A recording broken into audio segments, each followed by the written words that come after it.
Mes chers élèves de la deuxième année collège Parcours International, bonjour et bienvenue. Dans cette vidéo, on va voir les volcans et leur relation avec la tectonique des plaques. أو علاقة بين البراكين وتكتونية الصفائح.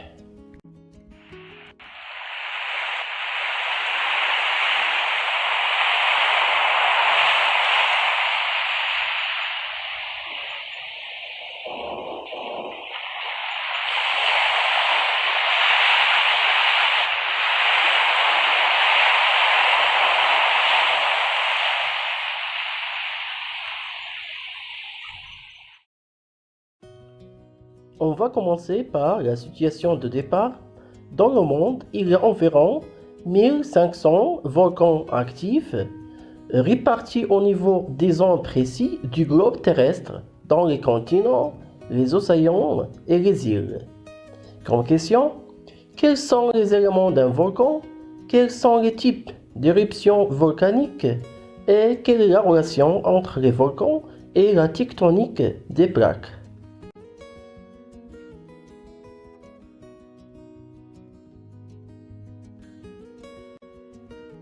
Dans cette partie, on va étudier les types d'éruptions volcaniques et on commence tout d'abord par les éléments d'un volcan. Un volcan est composé de chambres magmatiques, cheminées volcaniques et cônes volcaniques et cratères, et on trouve aussi coulées de la lave. Au niveau de chambres magmatiques, on trouve le magma. C'est un mélange des roches en fusion contenant des gaz dissous. En surface, on trouve la lave. C'est le magma sans gaz arrivé à la surface et coule sous forme d'un liquide. Les types d'éruptions volcaniques. Observation. Nous avons le volcan 1 et 2 et les caractéristiques pour chaque volcan. On commence par l'état de la lave. Chez le volcan 1 est fluide et pour le volcan 2 est visqueuse. La coulée de la lave longue pour le volcan 1 est courte pour le volcan 2. Hauteur de panache est limitée pour le volcan 1 et grande pour le volcan 2. La quantité de gaz dissous dans le magma est faible pour le volcan 1 et grande pour le volcan 2. Pour l'explosivité est très faible pour le volcan 1 et plus forte pour le volcan 2. Donc, on conclut que le type d'éruption volcanique est effusive pour le volcan 1 et explosive pour le volcan 2. Donc, question, quel est le moteur d'éruption volcanique et comment expliquer que certaines éruptions soient explosives et d'autres effusives? Pour répondre à cette question, on va réaliser une manipulation. Comme vous voyez, on va utiliser de la purée pour modéliser le magma. On va donc créer une purée liquide et une purée pâteuse ou solide. Pour représenter les gaz, on va utiliser du bicarbonate de sodium auquel on va rajouter du vinaigre. On prépare une purée et on verse en même temps l'une des purées dans un côté d'un tube en forme U et de bicarbonate de soude, puis on dépose dans le bicarbonate de soude le vinaigre et on bouche ce côté du tube.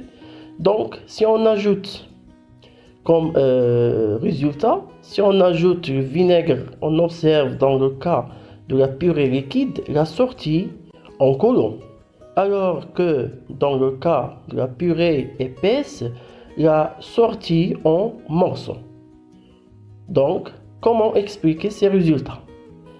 Le gaz est responsable de la sortie de la purée dans les deux cas. Et la consistance de la purée influe sur la manière de la sortie. Donc, conclusion, si le magma est fluide, les gaz s'échappent facilement, provoquant des éruptions volcaniques effusives.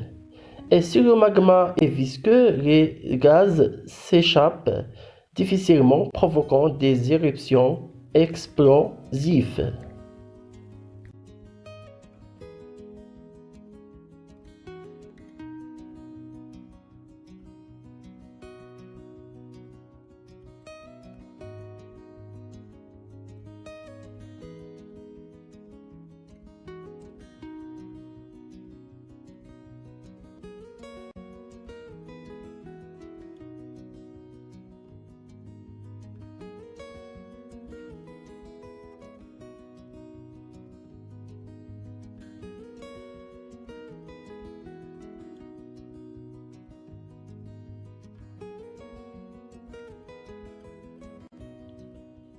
Quelle est la relation entre les volcans et la tectonique des plaques? Le document présente la répartition des volcans sur la Terre.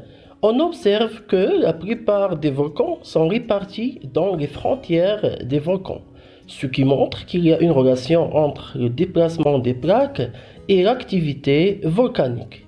On commence par les volcans au niveau des zones de divergence ou bien les dorsales. 1. Déterminer le type de mouvement des plaques au niveau des dorsales. Comme vous voyez, les flèches indiquent que les deux plaques s'éloignent, c'est-à-dire il y a une divergence. Préciser le type d'éruption volcanique au niveau des dorsales. Comme vous voyez sur le document, nous avons des éruptions effusives. Quelle est l'origine du magma au niveau des dorsales? Le magma issu de la fusion partielle des roches du manteau en profondeur, c'est-à-dire le passage d'une partie d'un corps solide à l'état liquide à cause de la température et la pression. Quel est le devenir du magma? Donc, elle remonte à travers les fissures vers la surface. 5. Résumer la relation entre le mouvement des plaques et les volcans. La divergence des plaques provoque une fusion partielle des roches du manteau et par la suite, le magma se forme et remonte vers la surface et donne des éruptions effusives. Pour les volcans au niveau des zones de convergence ou bien subduction, 1. Déterminer le type de mouvement des plaques au niveau de la subduction. Donc on a la convergence. Préciser le type d'éruption volcanique au niveau de la subduction. Comme vous voyez, nous avons des éruptions explosives. Quelle est l'origine du magma au niveau de la zone de subduction? Donc le magma issu de la fusion partielle des roches en profondeur. Quel est le devenir du magma? Elle remonte à travers les fissures vers la surface. 5. Résumer la relation entre le mouvement des plaques et les volcans. Donc, la convergence des plaques provoque une fusion partielle des roches du manteau et par la suite, le magma se forme et remonte vers la surface et donne des éruptions explosives. Donc, merci pour votre attention et à la prochaine cours.